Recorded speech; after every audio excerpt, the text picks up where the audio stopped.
So on behalf of IT Department, University of Technology and Applied Sciences, IBRO, we would like to welcome our guests, invited speakers, and the participants who have registered for this 2 days webinar titled Data Analytics and Python Programming. Now I call upon our Head of Section IT, Mr. Tariq Sheikh, to introduce our invited guest speakers. Tariq sir, please. Good afternoon to you all. My name is Tariq Sheikh, Head of Section IT. I would like to introduce first of all Mr. Prakash and after that Mr. Jitendra Pandey. Dr. Prakash Kumar is a fellow of Institution of Engineering and Certified Chartered Engineer from IEI. He's having a PhD in Computer Science, Engineering, MTech in Information Technology, and MBA in Business Administration.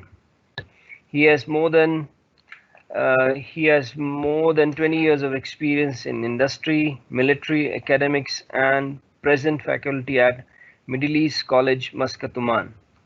He's a world-class trainer on project management tools and techniques, and business research and data analytics, big data analytics, machine learning, and artificial intelligence. He is certified Microsoft Project and Quality Management System trainer. He has many research publication on research industry, project execution, large project implementation on his credit. He is a jury member and TPC member, external examiner for PhD thesis evaluation and various university including V2U in India.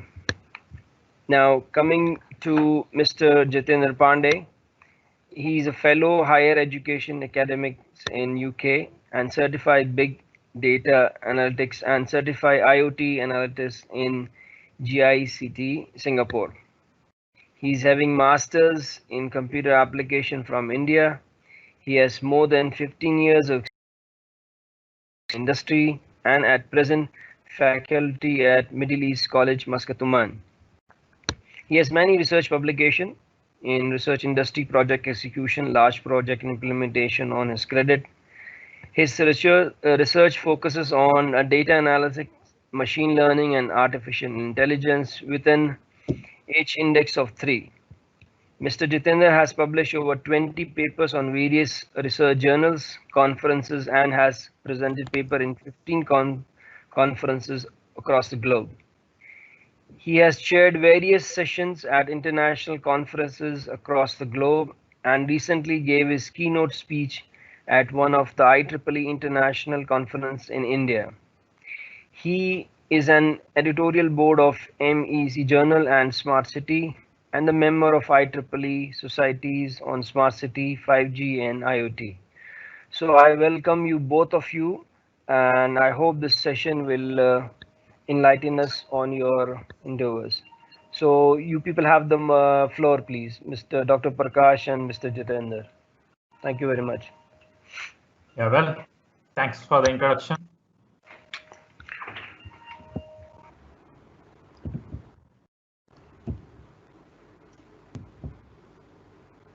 Good afternoon to everybody. As you are aware of, this particular workshop, a joint collaborations executed by Department of Information Technology, University of Applied Science, IBRA.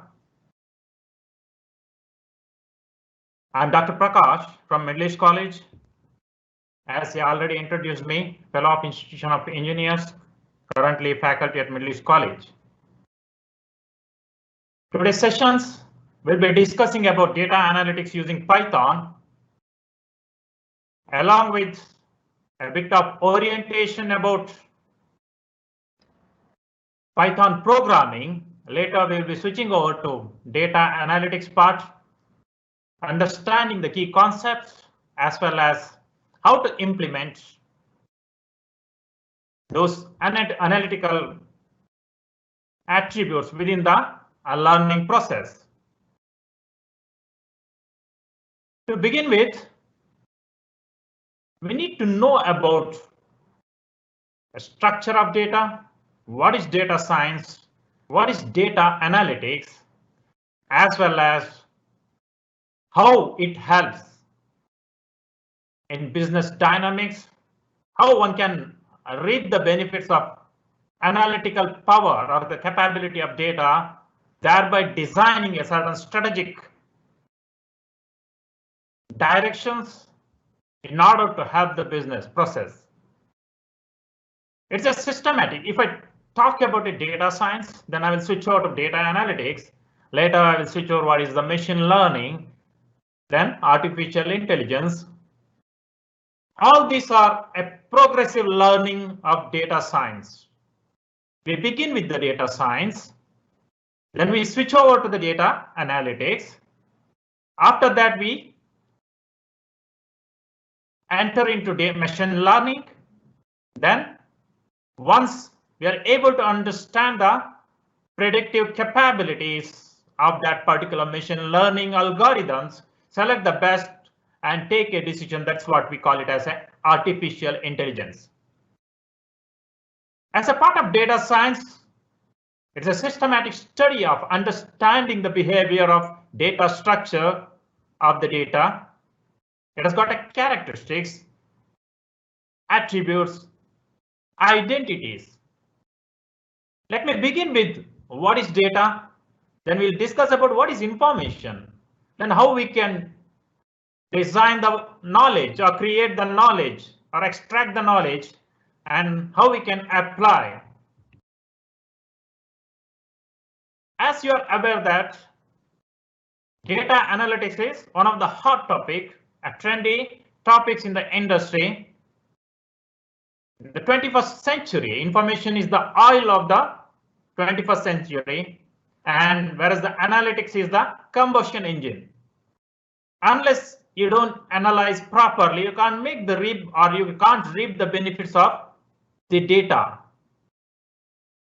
Otherwise, it becomes a raw data and meaningless. You need to derive the understanding, thereby apply your understandings into actions in order to identify the opportunities, as well as you have to create an atmosphere which is very conducive for your business decision-making process. As per Carly Fiorina, the CEO of Hewlett Packard, the goal is to turn data into information and information into insights. Data consists of a lot of hidden information. When you extract this information, meaningful information, then a wonderful decision can be made, which definitely help your organization towards success. As per the CEO Apple, no great marketing decision have ever been made on qualitative data. So the time we connect data analytics, we shift away from qualitative to quantitative. So when I mean quantitative, then I have to understand the various kind of steps, procedures which involved in the exploration of data, exploration of analytical capabilities of various dimensions, as well as the test. Thereby, we need to extract the result and analyze it. Then only a better marketing or any other decision can be taken care. When we think about a qualitative, it is nothing but pictorial representation of data in terms of graph. Often I come across with the various students, they just showcase the pie chart, bar chart, and come to a conclusion that it is what the analysis or the analytics. It's a qualitative analysis, because unless it is nothing but your bar chart, pie charts are nothing but a representation of the same number in terms of pictorial form. It doesn't give you any analytical outcome. So decision making needs a strong support of data analysis. Let us understand what is the basic keyword. What is data? Anybody? You can just share your. We can just have an discussions. What is data?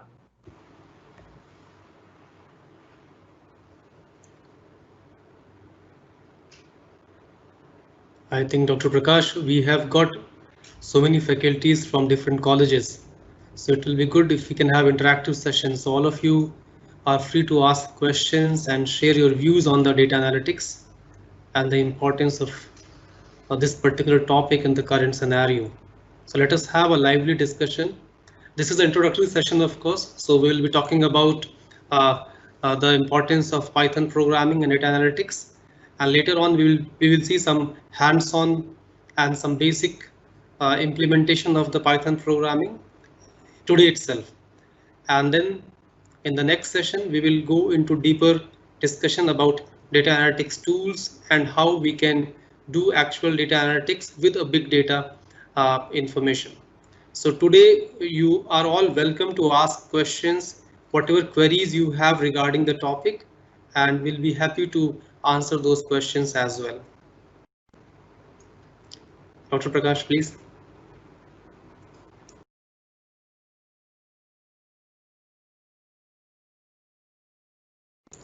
You can use the chat window for asking any questions. You can type the questions on the chat window and we'll take up the questions.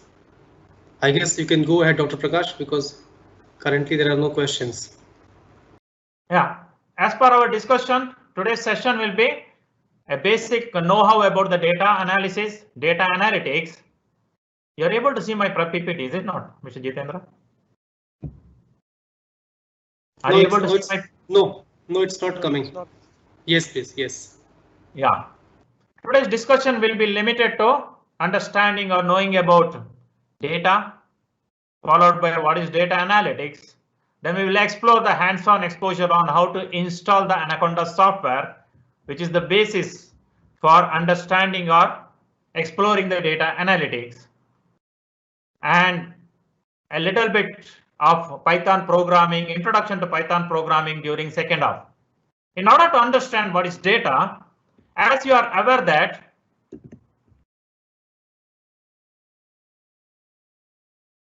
when I talk about data, it's nothing but the raw information. When I convert that particular raw information into certain meaningful information, then it becomes a information. So there is a distinction between data and information. If the data is with the meaning, then it is information. Suppose if you take an example of 150, it is a pure number, it can be anything, then that is a data. On the other hand, 150 OMR, yes, it is the real, it is the currency of Oman. 100 student, 100 has got a meaning with the student attached to it, then it becomes an information. Then what is knowledge? What I can get within the limited of that particular information, how I can use it for the very basic purpose. By gaining the knowledge of those information, I use that information for valid purposes or the purpose which meets the requirements. Then what is wisdom? Wisdom is when we think about the knowledge, how we can apply for the best possible way. Say suppose if I have 150 OMR, whether to go for investing in terms of fixed deposit, or whether shall I invest it in share market, it depends. So that particular knowledge where you will explore, then identify the best possible alternative. That is what we call it as a information, wisdom. So data to information, information to knowledge, knowledge to wisdom. These are the process-oriented approach. Ultimately, we look inside into the data, thereby transform from data to wisdom for our business purposes. That's all about the data science to data analytics. Then what is intelligence? That is what where you are investing, how you are going to invest in the share market. Whereas the wisdom is just to find out what is the value for 150 OMR and how you can use it.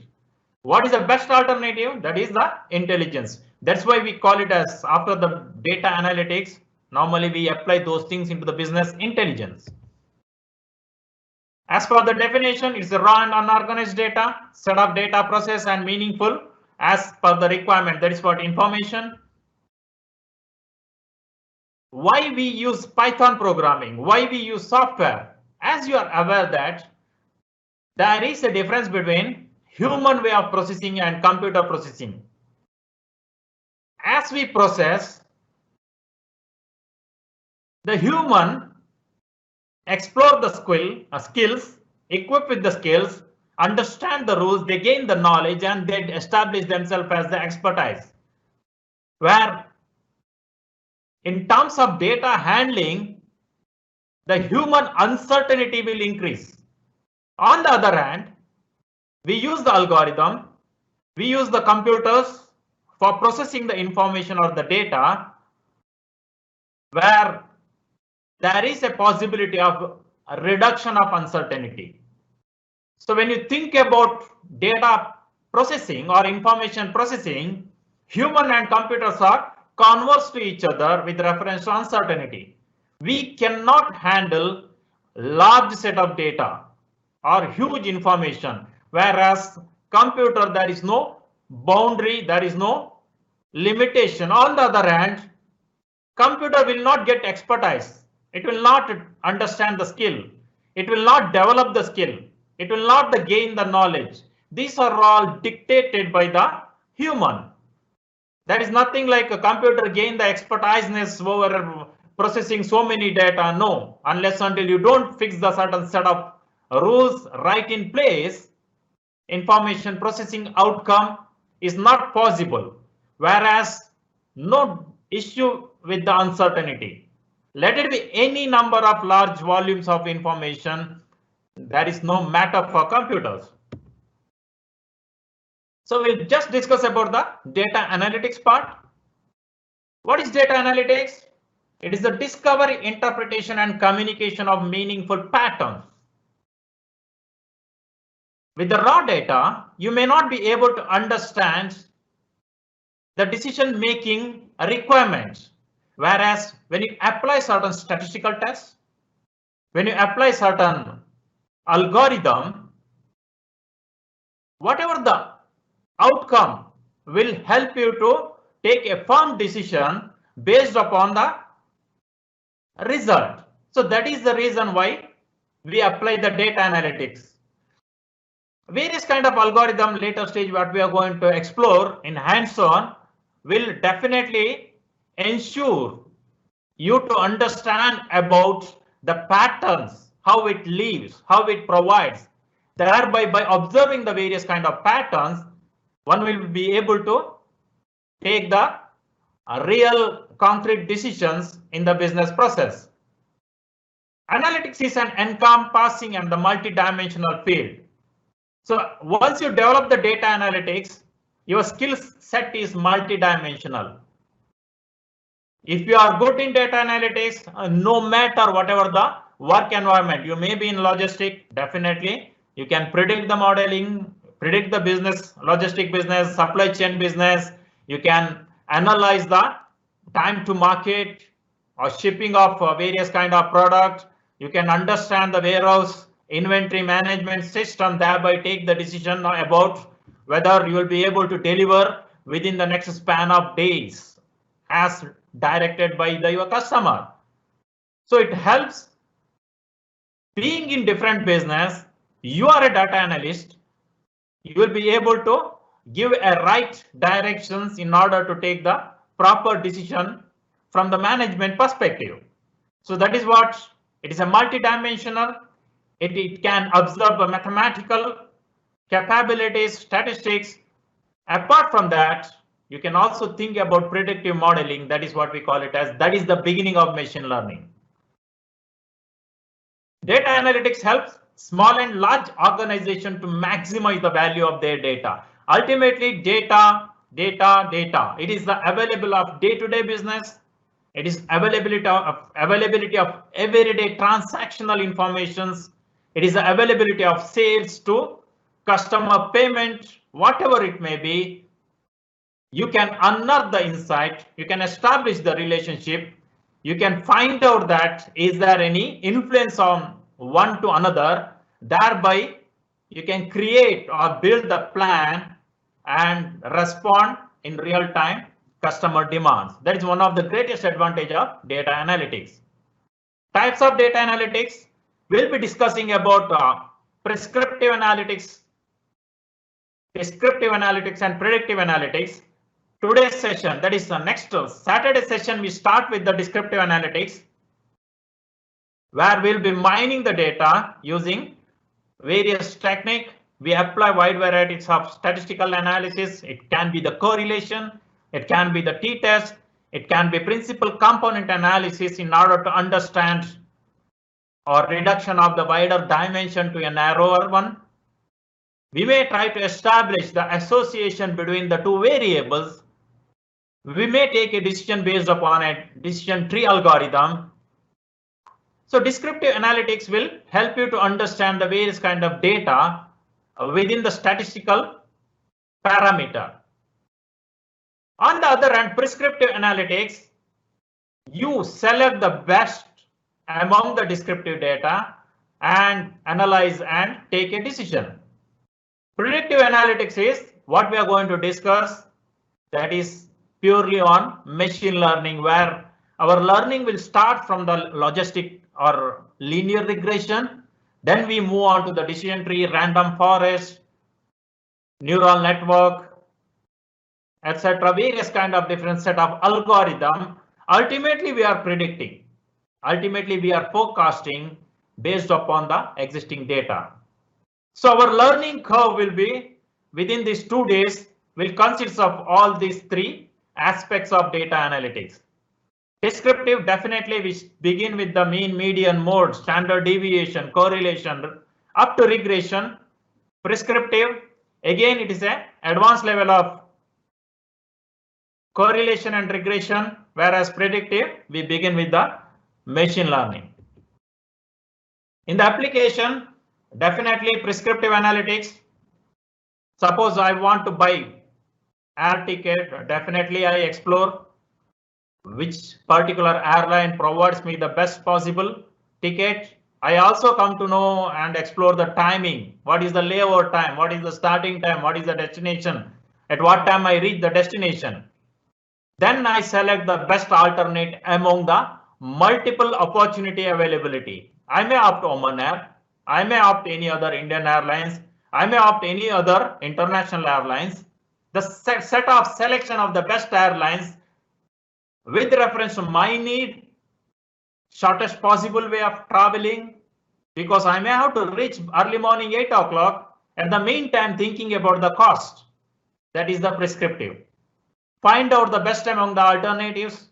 Predictive, yes, you develop and design the predictive model, then you capture the forecast, trends, and understand what will be the futuristic approach. That will help you to understand your investment, whether to go for investing in the large infrastructure or not. What will be the business future in next year? What is the scope of expansion of the business? These are all can be done with reference to predictive analytics.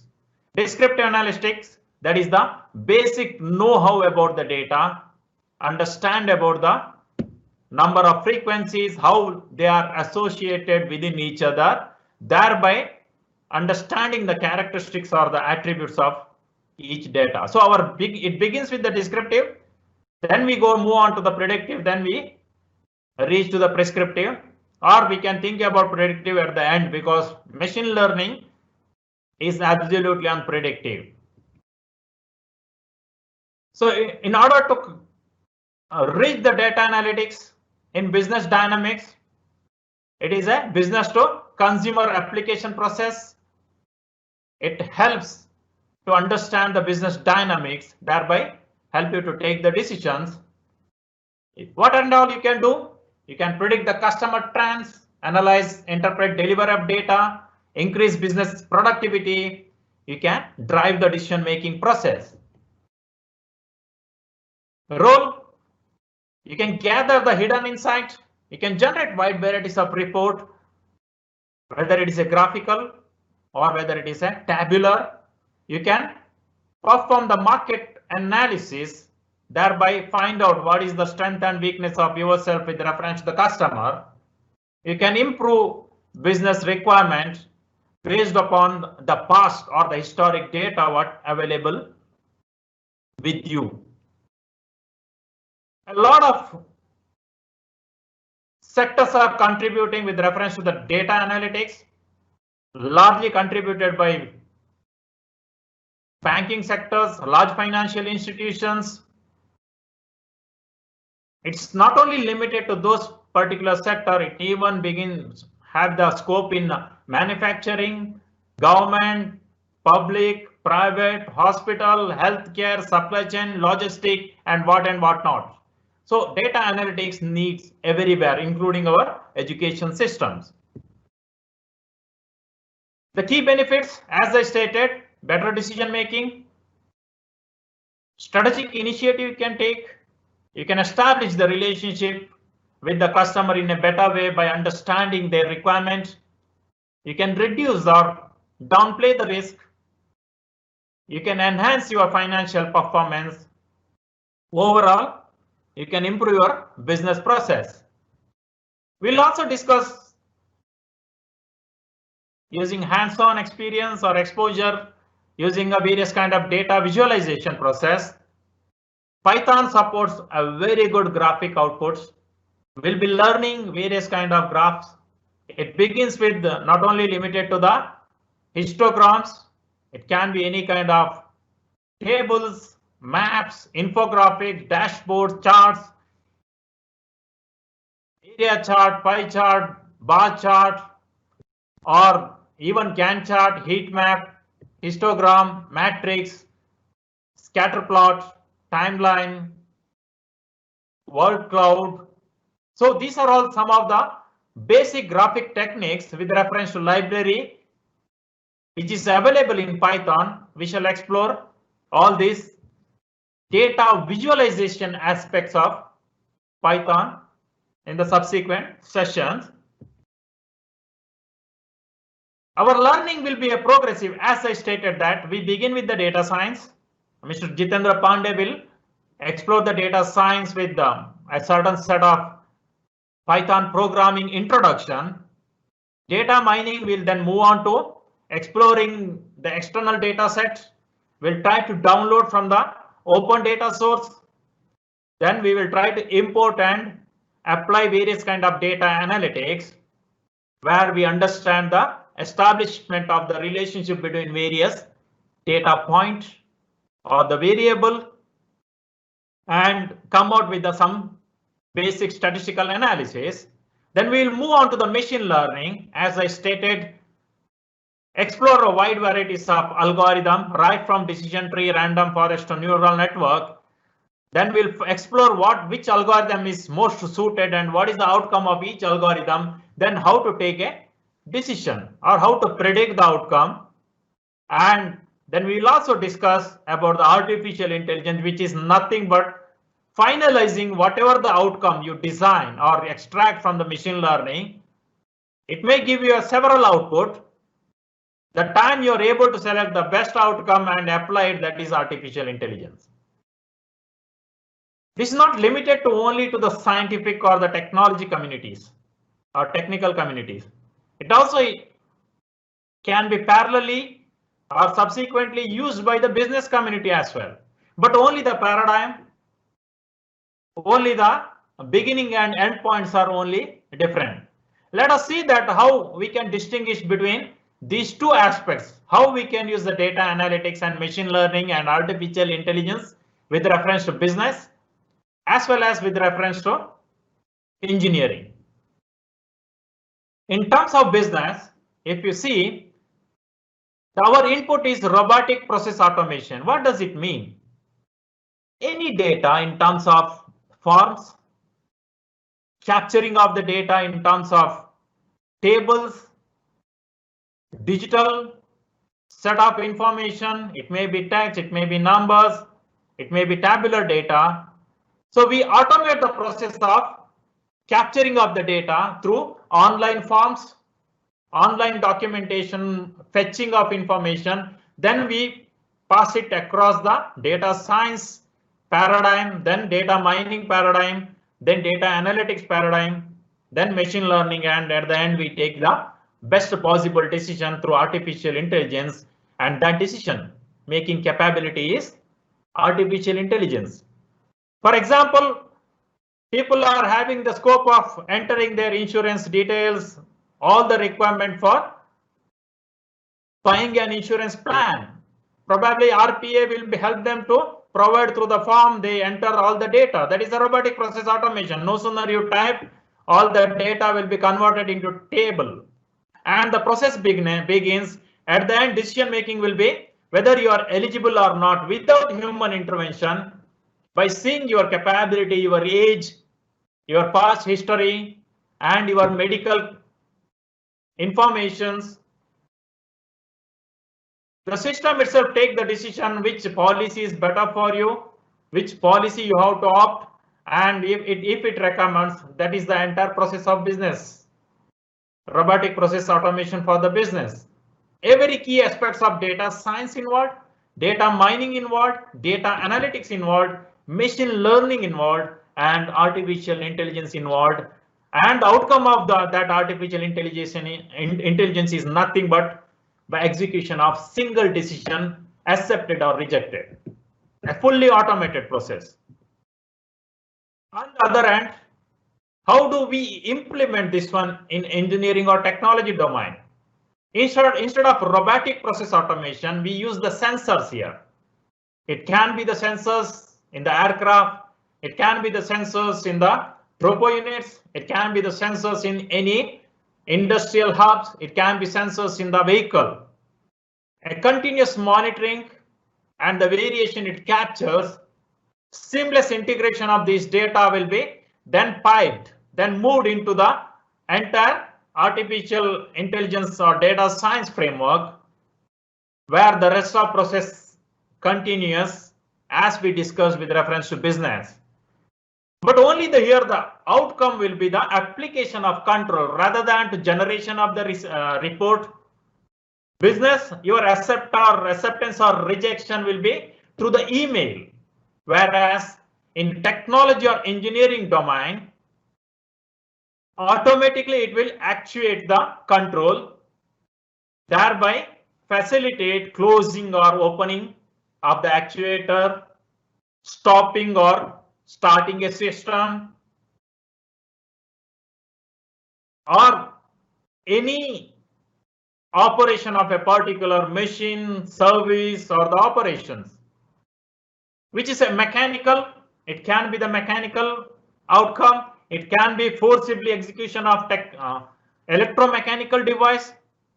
It can be automatically operation of the hydraulic device. Let it be anything. So controls will be applied automatically based upon whatever the sense or the critical factor or the risk or the problem observed without human intervention.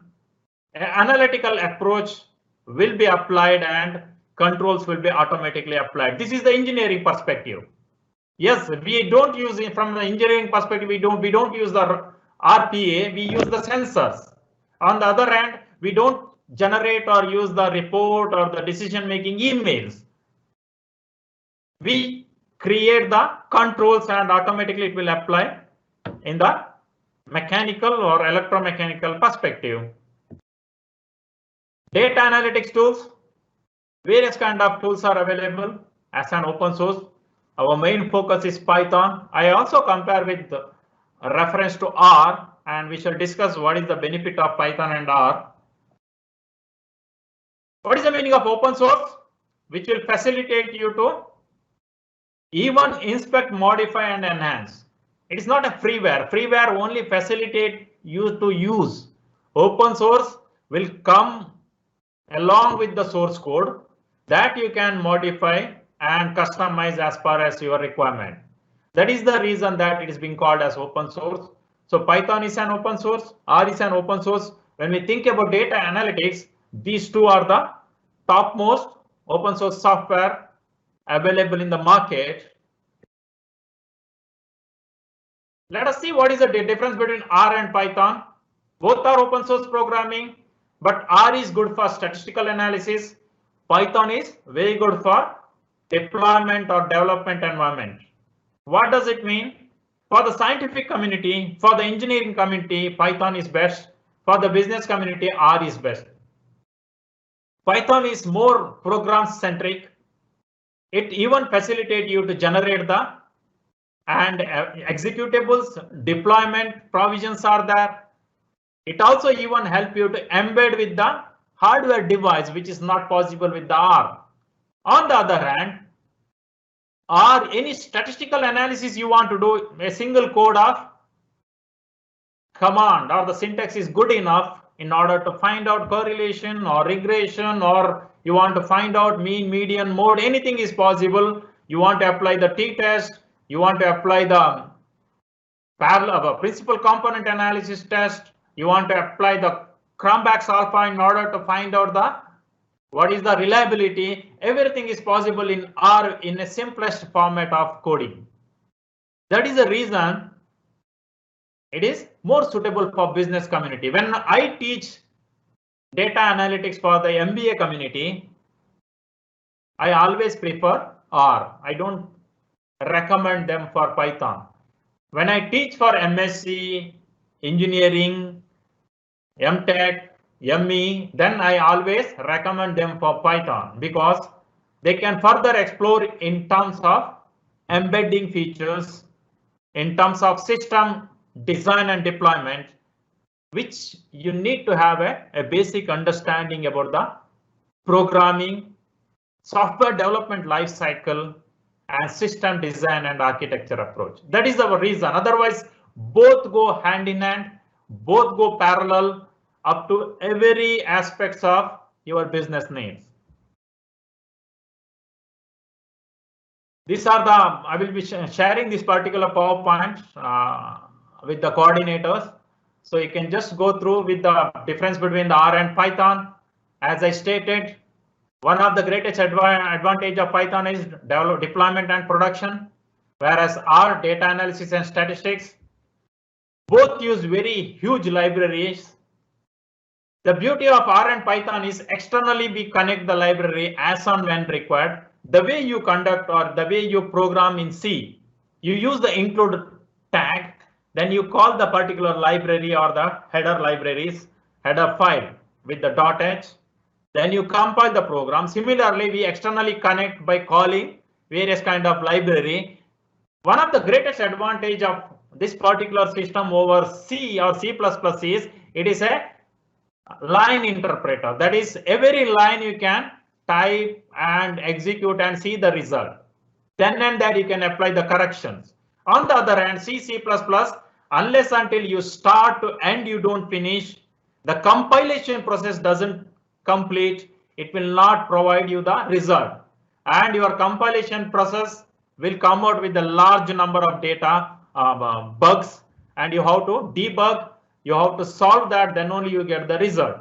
Here it is not like that. You will enjoy the programming because write or type one single line code, immediately see a beautiful graph, beautiful result, immediate outcome in terms of a large number of tables. Everything is possible with the systematic line by line execution, and immediately the results are appeared for each interpretation of each set of commands. That is what we call it as interpretation is much more superior than any other language. That is the reason Python is fascinated.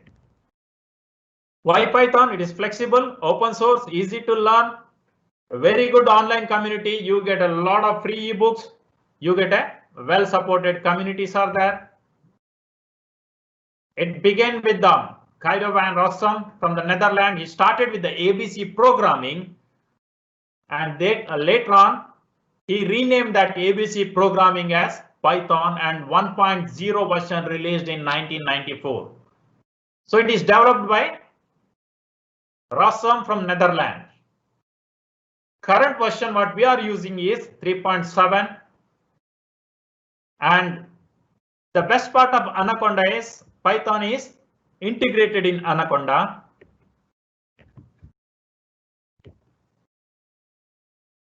So you have to start with the downloading Anaconda. Our way of teaching is simulated teaching. We will be facilitating simulator. Those who are finding it difficulty in downloading and installing Anaconda due to your system administration problem, you have time till Saturday. Try to solve and we ensure that you installed Anaconda and Jupyter is readily available. Today, we will be giving you a little time for installation of Anaconda. At the meantime, background let the installation to happen. Foreground, Mr. Jitendra Pandey he will take you to one of the online simulator site. From there, he will start executing the Python coding. You will learn the Python programming in easiest method, irrespective of availability of Python. Anaconda is available or not in your computer. Fine. So we will now start with the Anaconda. How to start? You have to go to Google. You're all able to see my screen? You're all able to see my screen? Yes, doctor. Yes. Yeah. What you have to do is, you have to do now Anaconda. All of you, you have to Anaconda download. You get the individual editions. Dr. Prakash. Yes, can you please. share your desktop, please? Yeah. We cannot see the browser here.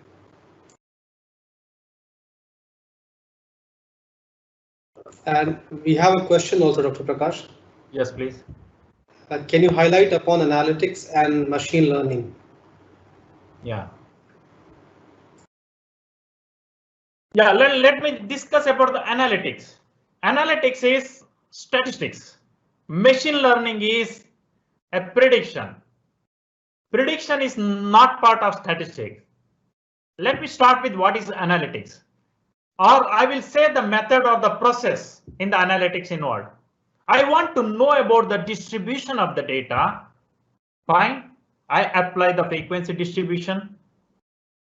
I find out what is the number of frequency of occurrences. I find out how many repetitives are occurred using the mode. I want to know about the average. I apply the mean. I want to find out, is there any relationship between the height and weight within the data set, whatever I have. I want to know about, is there any relationship between the salary power or salary and the spending. So I can establish the correlation. I want to know about a set of data, whether the male and female capabilities or the deliveries are equal or not equal. I apply the t-test. I want to find out the pre-test and post-test. Dr. These are all Prakash, data can you analytics. share your screen? Hello. The PPT is not showing. Hello. Sir, can you share your screen? The PPT is not view. Yes, now it's okay. Data analytics is purely using the statistical test. What are the statistical tests? We begin with the descriptive statistics. As I stated, qualitative ends from bar chart and pie chart. Quantitative begins from mean, understanding the mean, understanding the median, understanding the mode, understanding the standard deviation. These are all data analytics. Till where we understand the mean, median, mode, we understand paired sample t-test, we understand Cronbach's alpha about the reliability of the data. We would like to understand about the correlation between the various kind of data set.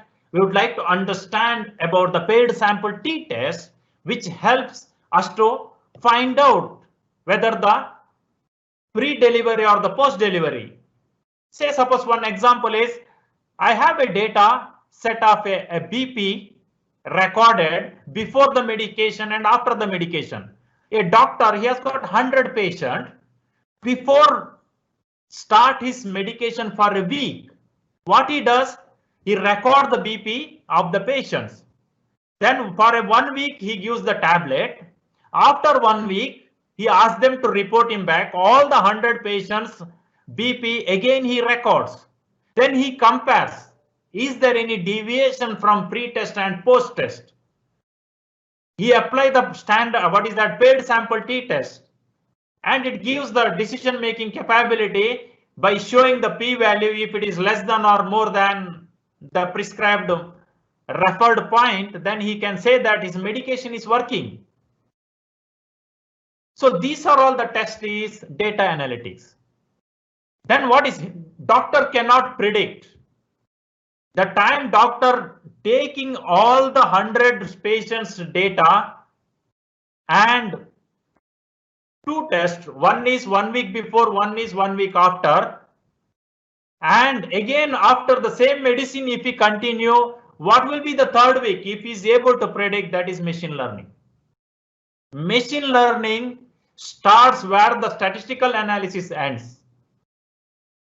Data analytics consists of both statistical analysis and machine learning. Advanced data analytics is what we call it as a machine learning. That is the very reason that if you want to know about data analytics, you should know basics of statistics. Because once you complete the statistics, once you understand, explore the data capabilities or then what is available in the distribution parameters, the result in terms of mean, median, standard deviation, correlation, and regression, that is the stop of data analytics, and that is the beginning of machine learning, even though it is a part of data analytics. Regression, logistic regression, decision trees, random forest, boost algorithm, neural network, these are all machine learning. These are all can predict the patient's capability if the doctor continues the similar way, what will be in the third week. As I gave one example, no sooner patient reports, he records 100 patients BP, and after 1 week medicine, he again records. He find out, is there any improvement or no improvement? Is his medicine is effective or not effective? Paired sample t-test, it is a statistical test. Applying that one, he will come to know that whether his medicine is working or not by understanding the p-value. If it is greater than 0.05, yes, there is no difference. If it is less than 0.05, yes, there is a difference. That means his medicine is working. Then he will refer the t-stat. That helps him that whether it is working out positively or negatively. So these are all we'll be learning in data analytics, and you can have the influence of their blood or any other parameter with reference to BP. You can establish a relationship. Whether the blood sugar increases, blood pressure increases or decreases, apply the correlation test. If it is positive correlation, then blood pressure, you can come to a final decision that blood pressure increases. When blood pressure increases, blood sugar also increases. If you apply the correlation, if it is negative correlation, that means when the BP increases, blood sugar decreases, then it is a negative correlation. You apply and see negative number you are getting or positive number you are getting. These are all the paradigm. These are all the data analytics. If I am able to record your 10 different days information and predict what will be the 20th day, what will be your similar trend. If you use the same medicine, if you use the same kind of food habit, what will be the 30th day your BP? What is the trend? What is the forecast? That is machine learning. It will predict. So machine learning is not only the simple limited to statistics. If I have the various kind of parameter about the COVID-19 patients, clinical information, I also take the result. One more thing in machine learning is, I will discuss in detail, data analytics, you will feed only the data. For machine learning, you will feed the data and result. I will explain at the end with the one simple example in the Excel. Then we will apply it on to the basic learning. So Python, it is flexible as I stated. Anaconda, how to install Anaconda? You have to download, as I stated, go to Google, type Anaconda download, individual edition. Then what you need to do is, if you are Windows users, you come down, there is a download.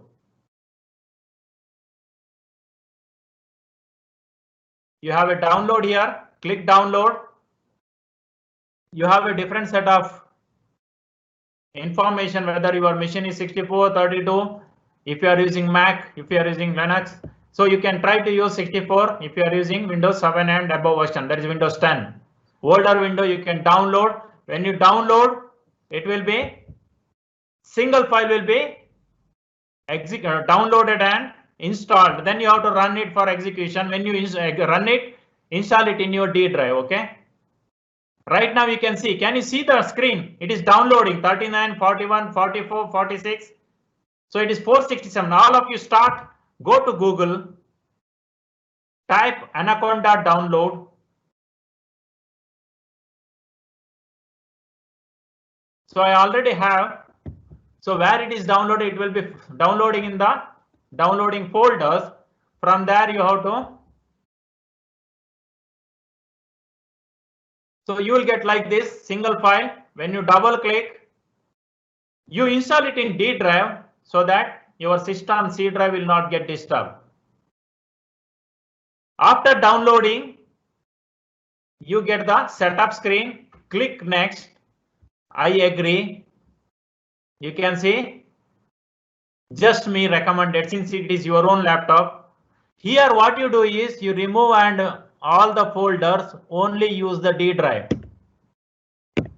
Instead of C, you install it in D or E.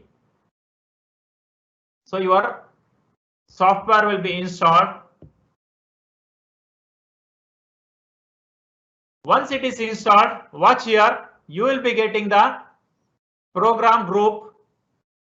Anaconda 3, you will have an Anaconda Navigator, you will have an Anaconda Prompt, Jupyter Notebook. You will also have another set of IDE, Spider. So these are the drop-down menus will be available once you install Anaconda. Fine. All of you start now. Download and start. How to download? Type Anaconda, click download, select the proper Windows or other OS requirement and download, run the executables and install it in your drive, D drive.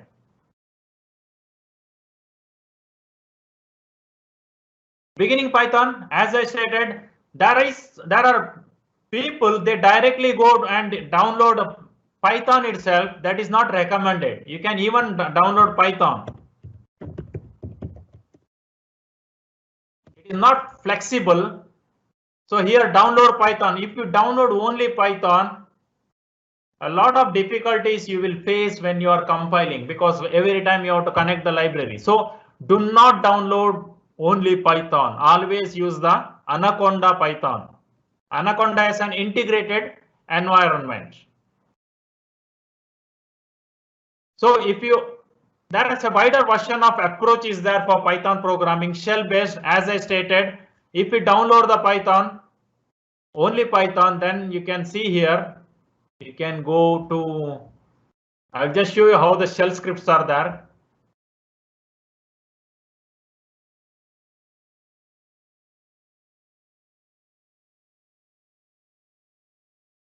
You can see here, this is the Python, pure Python. If you download 3 plus 2, this way you have to execute, and not user friendly.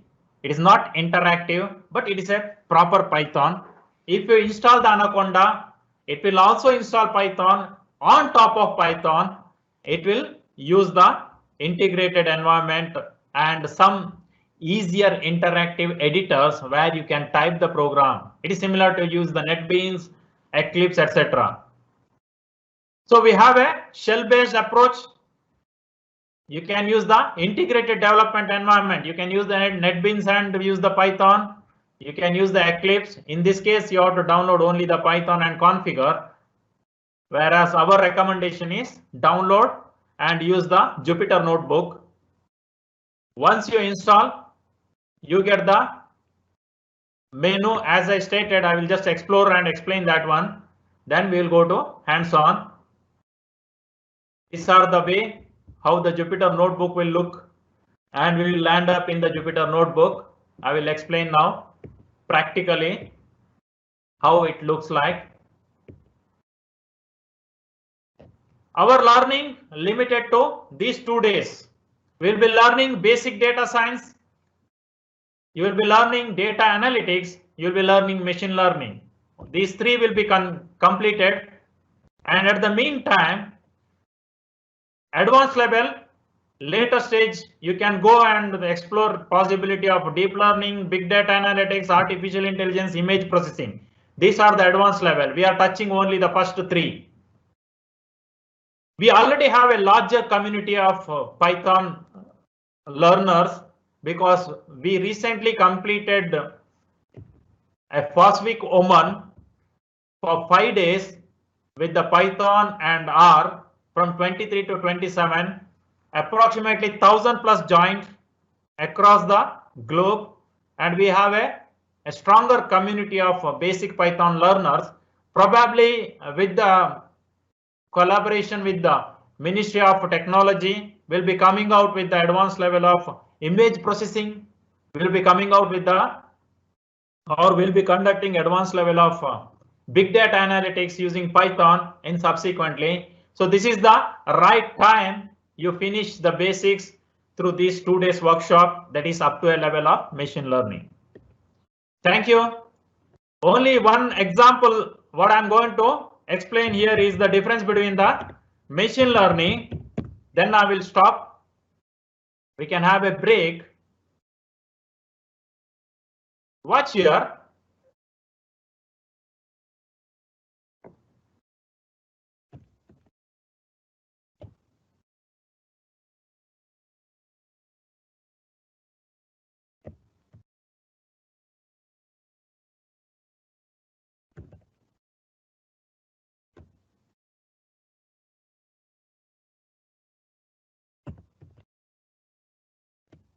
There is a set of record here, and there is a set of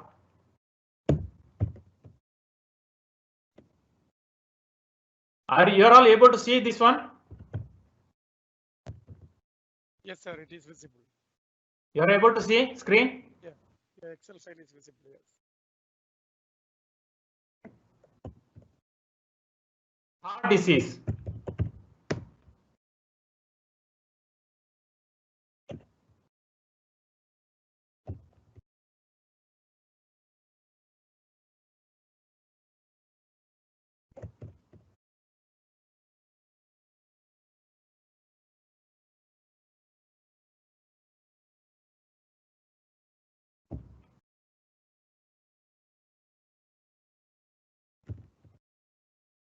Watch here.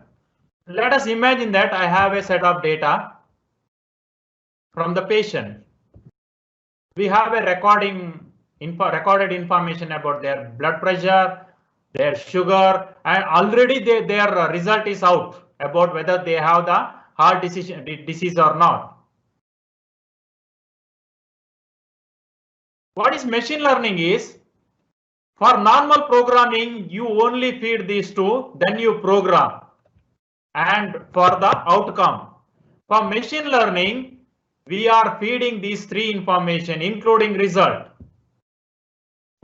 So machine, what it does, we tell the machine to learn from the data. 50-50, you learn 50%, then predict 50%. So it selects. Say suppose 10 data means 50% I ask it to study. It will study 50% of the data, and it will don't do anything. It will not touch. Outcome is already same. Now based upon the data, blood pressure, sugar, and already whether heart disease is diagnosed or not, now it will predict. It will predict. The prediction may be same, prediction may be different. The beauty here is, as per the algorithm, it will study the information along with the result based upon the allocations, and from the learning it will predict. Then we compare its prediction and actual. Then we come out with the accuracy. If it is 100%, then we can feed any number of data. Its prediction will be 100% accurate. So in the machine learning, we feed the data along with the result. Suppose cancer patient, there may be 100 clinical parameters. At the end, last data will be the result data also we feed to the computer. Computer will divide based upon the guidance. It will study 50 to 70% of the data and check what is the relationship between the data with reference to result. Identify the pattern. What is the break even? What is the critical point switching between the yes to no? And every pattern between the various variable it will study, then it will predict. And the prediction we capture, in this case, if you see, it predicted one wrong. No. Let us say this predicted here, it is no. So out of 10 data, so 1 is wrong, 1 by 5 error. That means 20%. So my machine learning algorithm model is 80% accuracy. Then we take a decision about new data set. Once our algorithm is ready, if we are able to achieve very good accuracy, then we pipe in the new data set, only the data, not result. We only give the data and predict the result. This model has been built by the available data set, including the result. In normal programming, you don't feed the data, you do the programming to generate the result. You don't feed the result. Machine learning is input is data plus result. Normal programming, application programming is only data and program, you generate the result. Whereas machine learning, data plus result, you generate the predictive outcome. So let us go for the break. Then Mr. Pandey will start. As I stated, next class we will be starting with the data analytics and machine learning. Today, let us begin with the basic data science. When you start the Jupyter notebook, watch here everybody. Anaconda 364-bit. You select the Jupyter notebook. You end up with the Jupyter notebook editor. This is the first screen of Jupyter notebook. You have to select the desktop folder. Before you begin any programming, a good way is you have to create the folder in the desktop. Create a new folder today class or class, whatever the folder, your own choice. When you enter the Jupyter notebook, select from the desktop, select your folder, then launch the Jupyter screen. I go to desktop, and where is today class is the folder just now I created. Then watch here there is a new Python 3. Now you are ready for typing the Python programming. I can start here 3 plus 3 and you can run 6.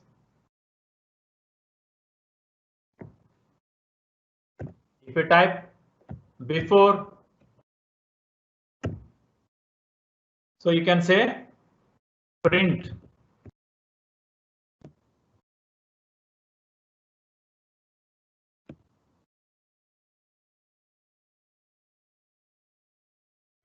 This is the error. If you write the correct code, you get the answer. See, single line code or result.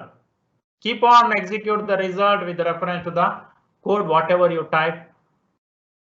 And further, Mr. Jitendra Pandey will guide you how to begin with the coding. I hope that you must have already installed. Once again, I will explain how to launch the Jupyter Notebook, why we need to start from our folder. Otherwise, every time when you import the data, you have to use the absolute path. Very lengthy path you have to give the data for the particular data. The best part is when you install the Python, you have to start from tracking where it is installed through the program group. Select the Jupyter Notebook. Before you launch Jupyter Notebook, ensure that you have created the folder. Next class, I will give you some data set. You have to copy and paste it in your folder. Then only you will have to launch. Jupyter home screen, go to desktop. From here, select whatever the folder. It may be your named folder. It may be class folder. Then right side, launch the Python 3 within the Jupyter environment. The notebook is ready now. It will start accepting the basic codes, that is data science code. Here only we are going to do data analytics. Here only we are going to do machine learning, everything in this screen. Fine. You can save it.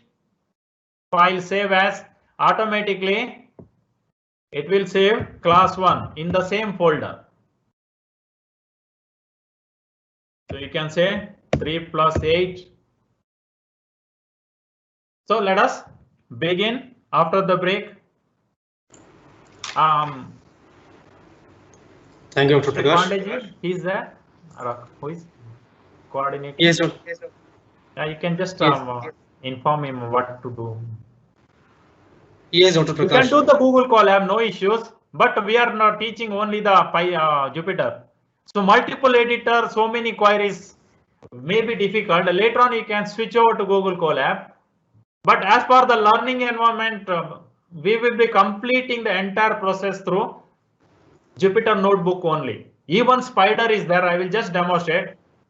But entire complete 1 day workshop. The next day is very important because the whole day we have to work in a single environment. So we try to avoid the confusion.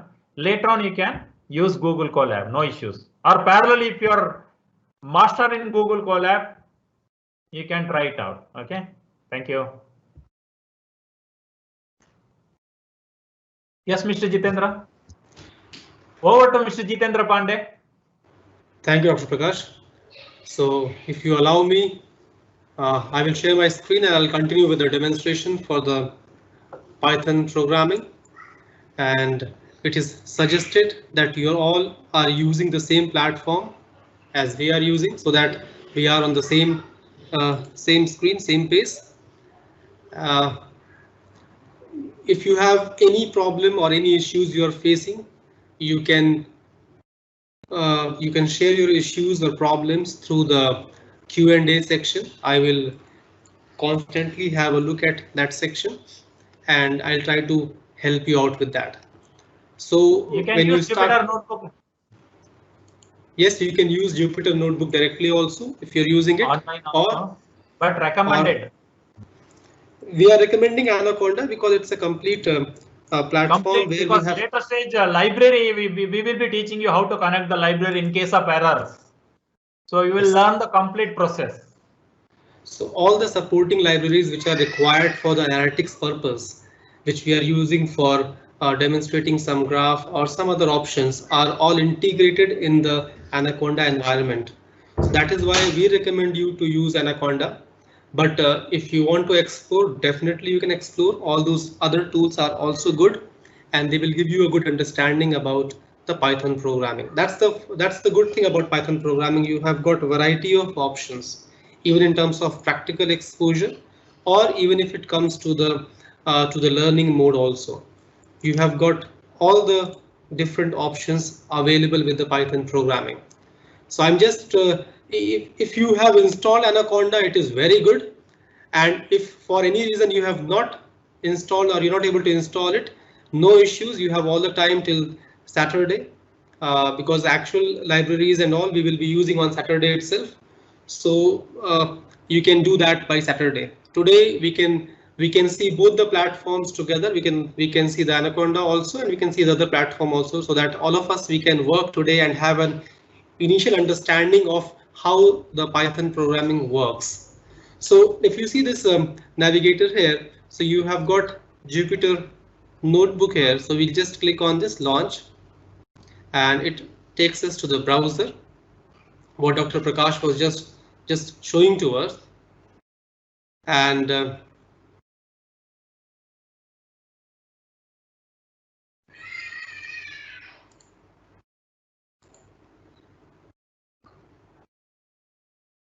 yes,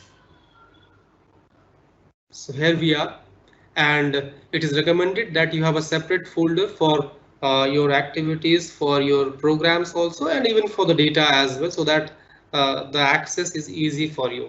So it is recommended that you first create a folder in desktop or D drive, and then No, you refer to that it is folder. recommended only in desktop. It will not accept. Desktop only, yes. And so that you have all the data files accessible for all the programs which you're doing later on there. So today I will just show you some simple examples here. So I'll start with new and Python 3. So you can see the interface here, and if you start with the program, I just want to share with you this that Python programming is case sensitive. Mr. Yes, Chetan, sir. just inform them parallel simulator also in case. Yes, yes. Okay. There is a So, simulator in the W3 school. we have a simulator also. So I will share the link with you, because I will be using this as a tutorial also, and also as a simulator for you. I'm sharing the link on the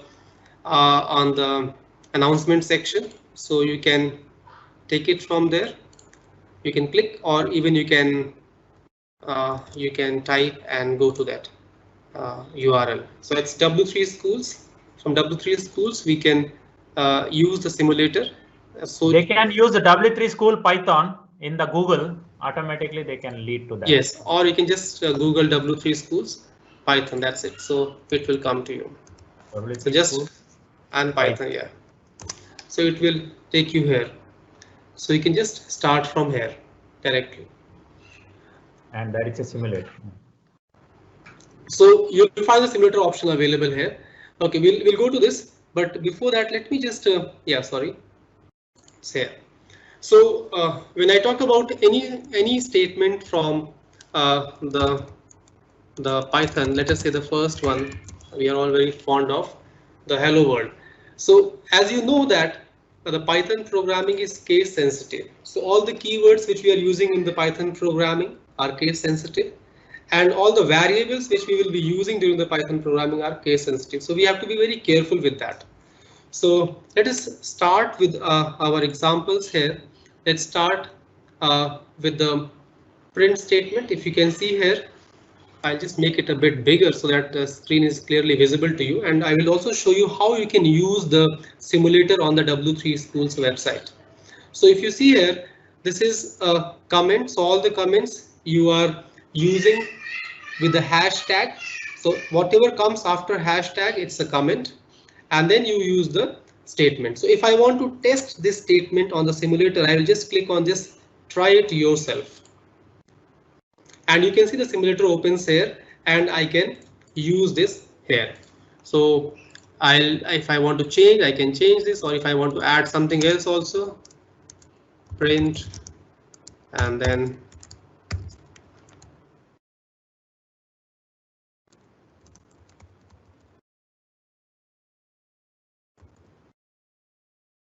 and if I just run it again, so you can see it comes like this. And if I make any mistake, let's say I make a mistake here, and then I'm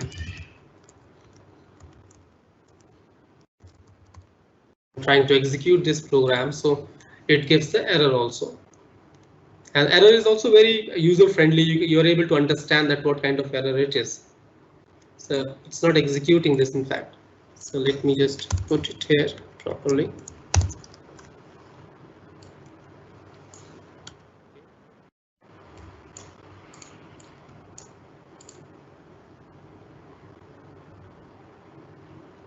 So you can see that the error print is the print variable or the keyword is not defined here. So that's the error what you get here. So we just have to make the correction and then run again.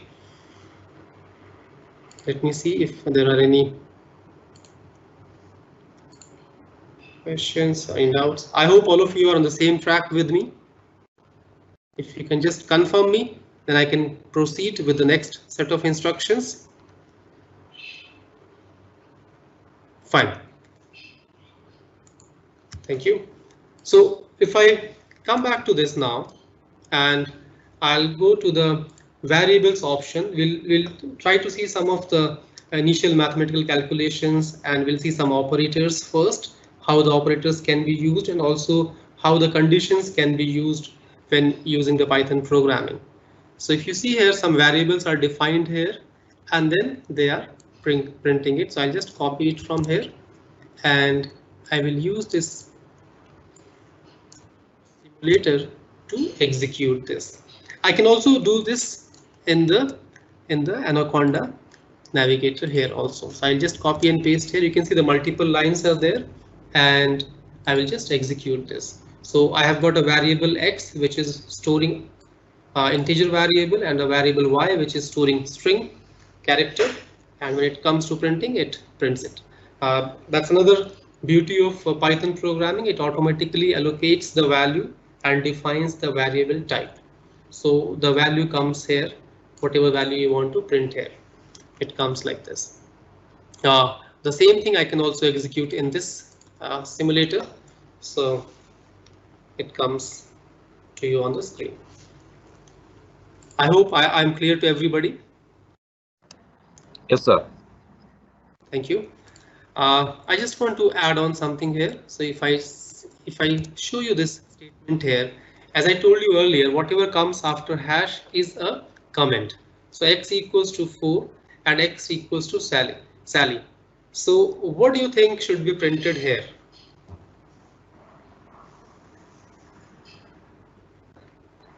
Okay, so I think you have guessed it right. Let us see the answer now. So when we reassign the value to a variable, so definitely the value which is assigned at the end, it replaces the previous value. So it will always replace the previous value, and it will take the latest value, which is Sally. If I change it here, let us say if I make it Y, and if I say print Y, then definitely it will print both the values. But if I overwrite the value, then it will take the latest value and it will print it there. So like all other programming languages, we have to be very careful with the variable names, and we have to see that the variable names which we are assigning are not the keywords. Anyhow, you can see here on this simulator that the color is changed for the keywords. Also, if you see here, the colors for the keywords are changed. It's a green color. That means it's a keyword. So when you are declaring a variable, you have to be very careful that it's not one of the keyword of the Python system. That of course you will come to know and when you are practicing and you are getting exposed to the different variables or the keywords when we will use some more libraries. But if you see the green color, that means it's a keyword and you cannot use it as a variable in your program. So generally it is always good that you define the variables in different ways. So lots of options are available here, but definitely all these variables are different variables. So my var is different and this is different because of the case sensitivity also, and of course separate characters also. So this my var and this my var and this my var are all separate variables which are storing separate data in this here. We have got different data types in the Python programming. So if you see here, text is there. Text type is str, string characters. Then we have numeric types where we have integer, float, and complex. And then we have list, tuple, and range. And then for the mapping purpose, for mapping data, we have got dictionary, dict, and then set. And also we have Boolean types. So we'll be using most of them in our our workshop in the next class. Let's talk about some basic calculations here. So let's see if I am going to use the variables like this, these two variables, and I want to know that what is the type of data this X is holding. So I can just copy this information here and I will paste it in the simulator here, and this let's see how it shows. Sorry, I have not used the print command, so I will also use the print here, print from here. Okay. We have got two variables X and Y which are storing different types of values. So X is storing 1 and 2.8. So let us see the output for this this instruction. So you can see the first one, it says X is class int and float, Y is class float. So type function gives you the type of variable it is, the type of data it is storing in the variables. So that's how you can work with this. You can also do the casting. Let me just go to the float part. Is fine. All these things you can easily do it. I'll go to the casting part. So sometimes it is required that we have to convert the type to another type. So that is also possible here in the Python casting, whereby you can convert a particular type into another type. Like for example, if you see here y equals to integer 2.8, that means 2.8 is a float value, but it's being converted as integer. So what it will do is it will take the integer part of this value here. Let us see the answer here and see how it works. And if you can predict the answer, it will be good. So I will paste it here. And then what happens if I use the function print X and Y? See, the idea of this introductory class is just for you to know that it's not very difficult. It's not very difficult. Python programming is very simple, and it can be easily learned by people even if they don't have basic idea of programming. If you have basic idea of programming, it is well and good. But even if you don't have basic idea of programming, it is very easy to catch up for all of you. And it is very easy to experiment and explore the options which are given in the Python programming. So it's not a very big challenge. So all of you can easily adjust to it and explore and learn this very popular programming language of today. Similarly, if I take up this example here, let me please remind me in case if I miss any questions here. Yes, thank you. Sure. How Python is different from R, already it has been answered to you during the first session. So Python is preferred by the programmers, engineers, and R is preferred by the business analytics, business purpose. So people who are into core programming or who are into developing applications, they prefer the Python, and the people who are into business analytics or who are into data analytics for business applications or purpose, they prefer the R programming. So it depends on what is your requirement. Fine. So let us talk about the strings now. I'm covering these. This is just a basic part. I'm covering it quickly so that you have an idea about the programming, about the Python programming, and you know that how actually this can be done. So let us see here. Whatever comes inside the double quotes, of course, it's the same thing. So whether you say hello, and also it says that, sorry, also when you are using the print statement, whether you use double quotes or single quotes, it accepts that. So double quotes and single quotes are accepted as a string character. So it will accept that. But yes, you have to be very careful when you're using the capital or small letters. That is what you have to be very careful. So assigning string to a variable. So if already we have done that, we have seen this. And let me just show you this part here. It's a big character, long text in fact. And then I execute this. So if you see here, multiple double quotes are available, are there, and then it is adding them and putting them as in the a variable. So when you are assigning value to a variable, it comes like this, or 3 double quotes or 3 single quotes. That's also possible when you are having multi-line strings. So if it's a single line string, it's a just single quote. If it's multi-line, then you have to use the triple quotes in that case. So numeric variables and string variables. Now let us take some examples from numeric variables and let us do some simple mathematical operations with the numeric variables. So let us say that if you have, let's say that you go to a shop and you have got a price tag on the item, and the price tag, it says it is 20 riyals. And then the shopkeeper, he tells you that there's a discount of 25% on that particular item. So how can you calculate the final price of the particular item? So what will be the final price? So it can be very simply taken like this. Let's say first discount is 25%. So what will be the final price? So you have to have the calculation done here.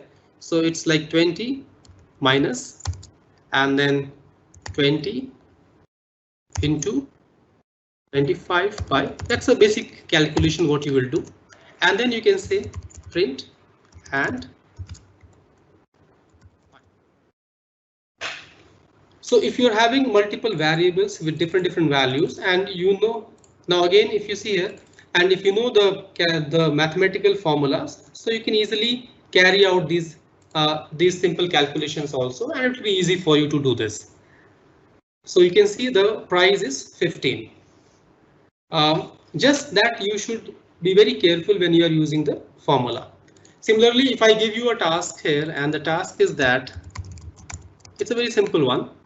Let us say you are going to a bank and you deposit some amount of money in the bank, and let us say the amount of money which you deposit is which we call as principal amount is 10,000 riyals, and the bank is giving you some rate of interest. So it's giving you some rate of interest equals to 10%, and if you have deposited the money in the bank for 8 years, so what will be the total amount of money after 8 years?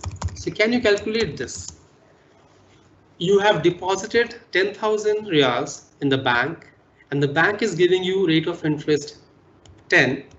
What will be the total amount of money after 8 years? And we will use the simple interest.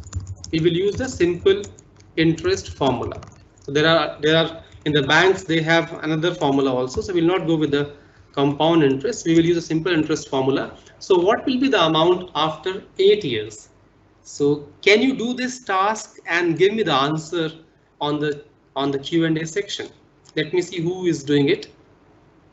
Principal is 10,000, rate of interest is 10, time is 8. By putting the simple interest formula, what is the total amount after 8 years? So can you give me the answer? For your help, I will also give you the formula. So the simple interest is equals to principal. I'm just giving you for your help, just in case if you need it. I know all of you can do this, into rate of interest and into time divided by 100, and whatever this amount is, you have to add it in the principal amount. So that's what the formula is for calculating the total amount. So can you do this? Let me see if anybody is. I want you to give the answer on the Q&A section.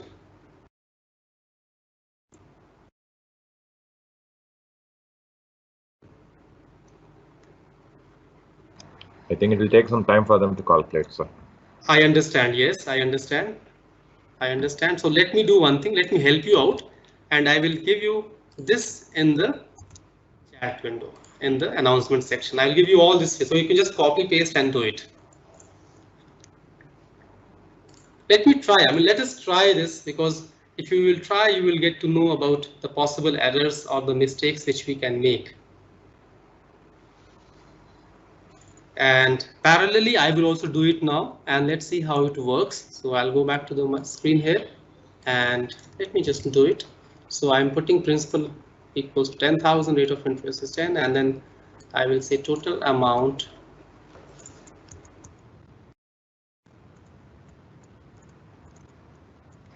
Okay.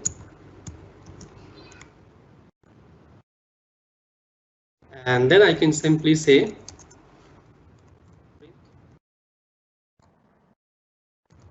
total amount. Let me see how many of you get the same answer.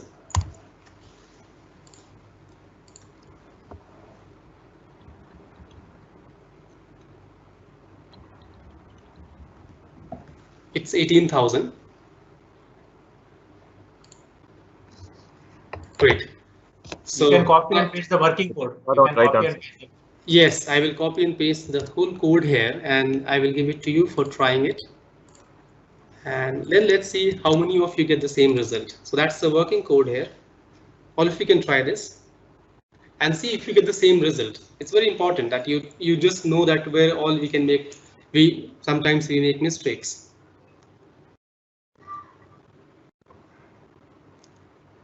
Great. So let me continue then. I will give it time to you for exploring. So there are multiple options, other formulas as well, which you can always do like this. Then I will come to some other operators which are there, some common operators which we are using, whereby if you see here, we have plus, minus, and multiplication, division. We have even modulus operator here. If you want to find out the remainders, we can use this. For the exponentiation, where you have to give the power of what particular number, so you can use this double star, and division you can use double slash. So these are different operators which are available here, which can be used when you are calculating, when you are doing the mathematical operations.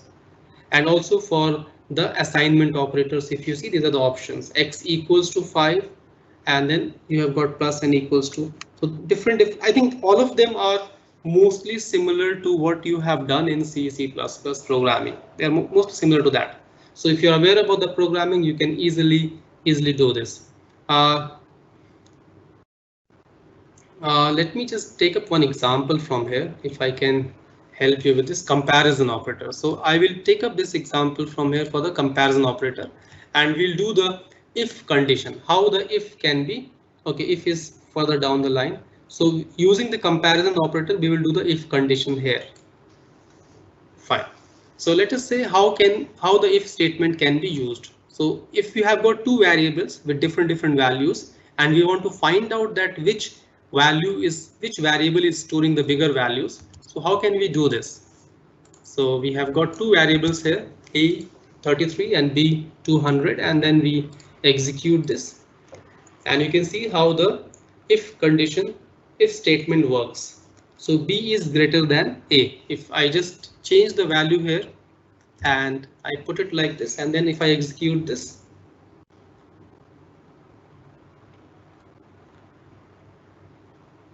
so there is no result, because there is no else statement. That's why there is no result available for this particular function. So we can use the if option, and then also we can use the else if option here. If you see here, so we can just say here, in fact we can just say else here, don't need to say else if. So we can just say we will just say else here. When we say else, we have to put like this, and then we can say we just change the statement. So if b is bigger than a, then the printing will be b is greater than a. If otherwise, it will be a is greater than b. So that's how we can do it.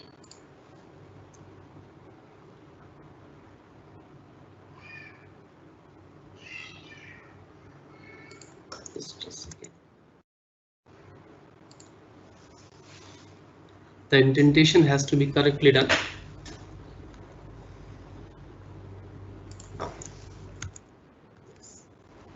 So you can see here it was not indented properly, so it was giving the error, and now it's coming like this. So now we can play with the values here. So if I again make some changes here, let us say like this, so it will again change the values. So little bit changes here. I mean, if you see the C or C++, so we don't have this double colon here in fact, and in this case we're using the colon statement. So that's when you're comparing the two values, and we are using the greater than operator here. We can also use the else if like this, else if statement. So there's a possibility that we have given both the same value. So what will be the result? So again, it's a blank screen because no, it's showing here A, B is greater than A. Okay, because it is else if. So it's by default it's coming in else if. So it is checking first this statement, and then since it's not true, so it is coming here and giving this option. But it is not showing that they both are equal. So we have to put another statement where we can say that else if A equals to B. So we have to put this statement in between like this, and it's like this. So now we'll get the option here where we can see both are equal. A and B are equal. So if, else if, and else. So you can have multiple else if, as you know, in the when you are having the if operator, you can have multiple else if statements, and the last statement is of course the else statement. We can use the same program, we can use the same code in the Jupyter window as well. So the same program, the same code can be used in the Jupyter window if you see here, and we can simply execute it. The result comes here, A and B are equal. So it will be good always. I mean, it will be good if you have this interface, the Jupyter interface installed in your system, so that it will be easy for you to run the programs with additional tools which will be used later on. Okay, some more examples we can take up. Let me quickly see. Yeah, fine. I hope you're doing it with me.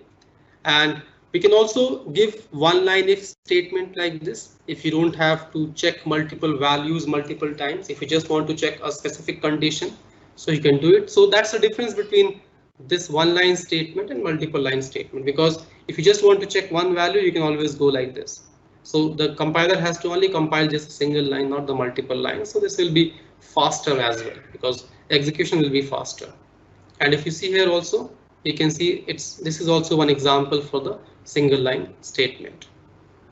These are all examples for single line statement. Now let us see the variable with AND option, the AND or OR operators, how we can use this AND and OR operator. So just I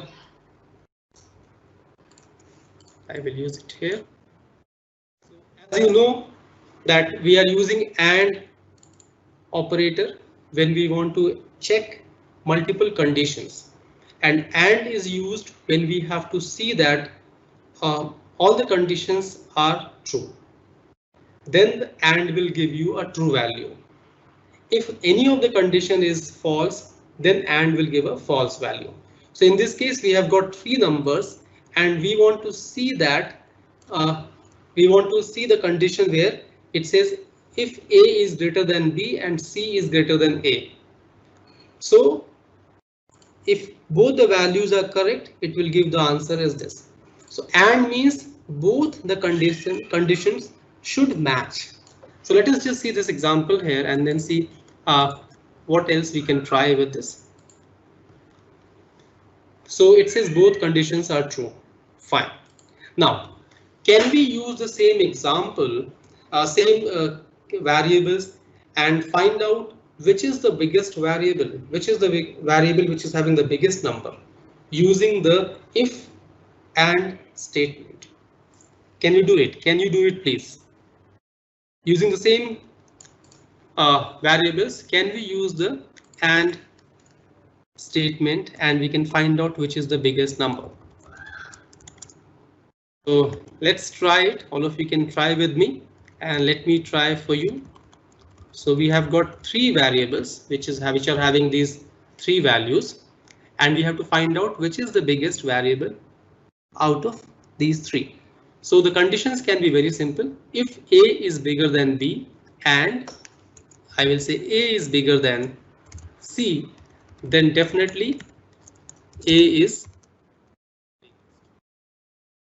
Then again we say else if, and then we say if B is bigger than C and B is bigger than A, then I will say print B is biggest. That logic should be clear. I mean, if you have the logic, you can easily answer this. And then you have got else, and else you can say, just say, I mean, if A is not biggest, B is not biggest, then definitely you have got B is small, and definitely you have got C is the biggest number. So you can go like this. So these statements can be, let's see what is the answer here. So we have got A, B and C.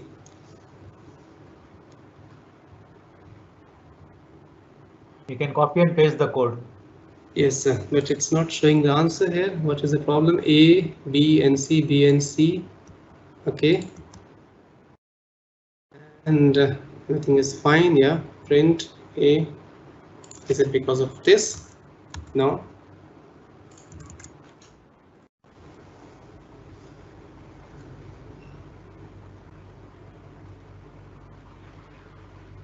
No.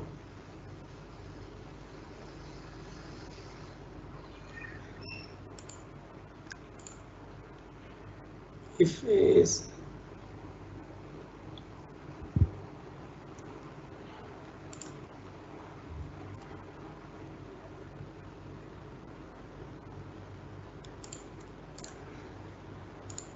this is fine. So this should, like, let me check it here. Should be fine.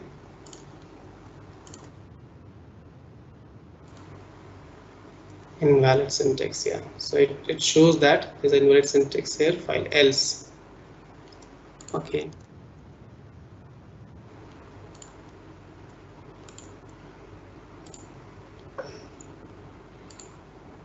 Yes. So that colon is missing from here. That's why it's showing the error. So you have to be very careful with the syntax, because if you miss anything, it will show the error. So you can see now it says that C is 500 is the biggest. So you can try out this code on your screen as well and see if it gives you the same output. Please be careful when you are copying and pasting it, so that you are putting it in separate lines as required.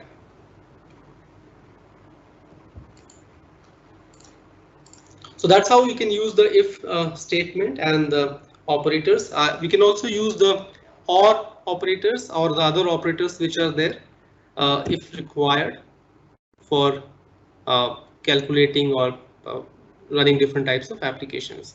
So let us also use the looping part. If we have time, yes, we have time, we can just go through the loop part. And as all of you know, that loop are used to execute statement multiple times. We have, sir, no issue, sir. Yeah, we can cover up this, I guess. Yes, we can cover up the loop part. So the loops are used for repeating a particular set of statement depending on a particular condition. So probably sometimes you can say that, okay, yes, as long as a candidate says yes, let him enter the values. So when he says no, then he can stop entering the value. It can come out of the program. Or if you want to find out the average of a particular number, of a particular set of numbers. So as long as he is entering the numbers, you will take it, and then at the end when he enters 0 or quits, then you come out and then calculate the average of that number. So you have multiple options for loop here. You can use the while, or you can use the for loop here. So let us see how the while can be used and how the while functions here in the Python. So if you see here, the variable I equals to 1, and while I is less than C. So any guesses how many times this loop will execute? How many times it will execute, or what all numbers it will print? So the first value is 1, 2, 3, 4, 5, 6, less than 6. So once it is more than 6, it will come out of it. So when the value of I is less than 6, it will print it. And the moment it becomes equal to 6 or more than 6, it will come out of it. I'll just change here. If I just say less than equals to 6, so what will happen? Just have a look at this. Less than equals to 6 means that when the value of I is this, when this value is true, this loop will be executed.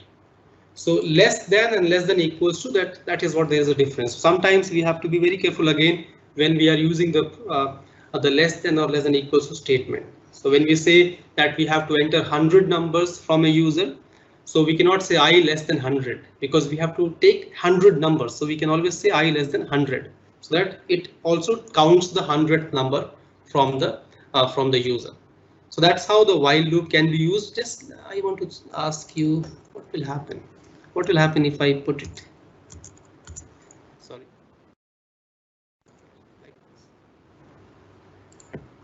So how it will go? So this is continuing. The calculations are continuing here.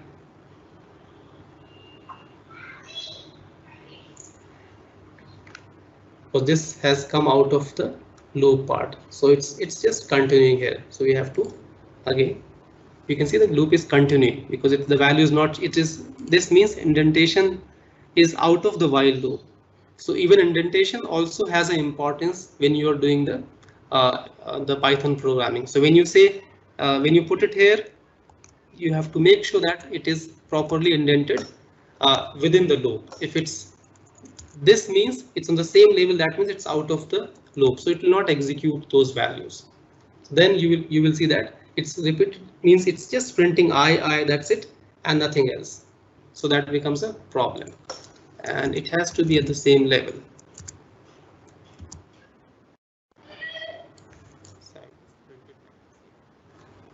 That's perfectly okay. So when you are typing, of course, when you are using the navigator here, this will be very easy for you when you're seeing indenting and other options which are there. And this is the while loop. While loop when you want users to choose when he has to end. But when you have got a predefined condition of start and end, when you know that when you have to start and when you have to finish, in that case you can use the for loop. So for loop will always have a predefined condition. So for example, here if you see here, for x in fruit, so we have got a fruits variable which is an array. So as long as x will have values, it will keep printing the values, and once the values are finished, then it will come out of the loops.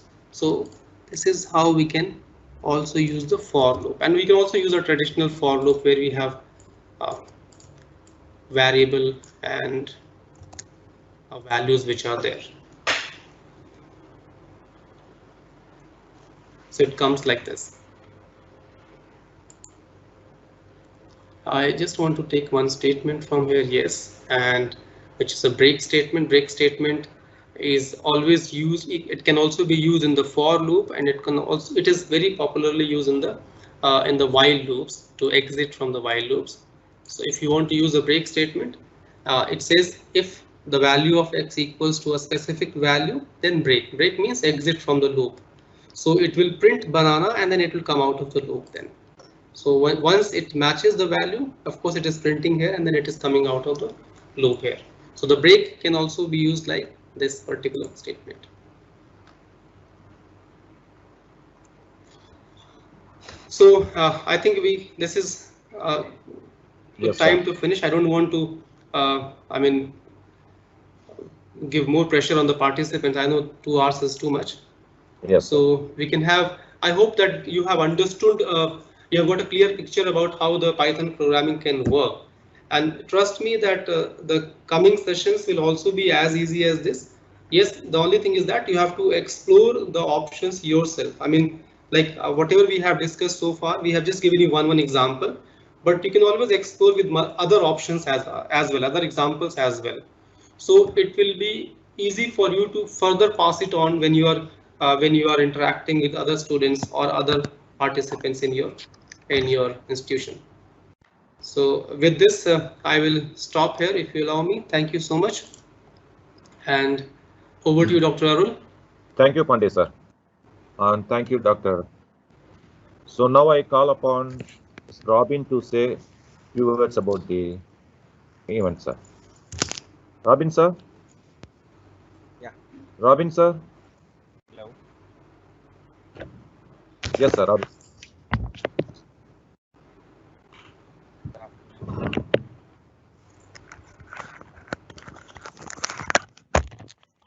Respected Dr. Prakash and Mr. Jitendra Pandey, our most valued invited guests, ladies and gentlemen, it is my privilege to have been asked to propose the closing remarks on the day one of the two-day webinar on data analytics and Python programming. I, on behalf of the Department of Information Technology, University of Technology and Applied Sciences, IBRA, and the entire organizing team, let me call it a fraternity of data science, here together, and on my behalf extend my very hearty vote of thanks to the speakers for gracing and sharing their views on data science, the importance on data analytics and Python programming, and the way forward towards machine learning, deep learning, and artificial intelligence, and how it can be implemented. Looking forward for the participants and the speakers to join us for the day 2 session, which will be a hands-on practical session on data analytics and Python programming on Saturday, 3rd October.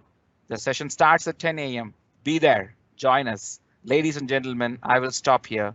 Thank you very much. Stay healthy and stay safe. Bye-bye. Thank you. Thank you very much. Thank you, Mr. Robin. So now, dear participants, please, there is a feedback form which is available in the chat session. You just fill the feedback form for the day 1 session, and then followed by in day 2 session, we are going to provide another feedback form. Along with that, e-certificate also will be provided for all the participants who are active in this session. Thank you so much, invited speakers. Everybody has to be ready with the Jupyter Notebook because we'll be only exploring through Jupyter Notebook next session. Yes. Thank you. Yes, doctor, you are right. Thank you so much, one and all. Thank you, all of you.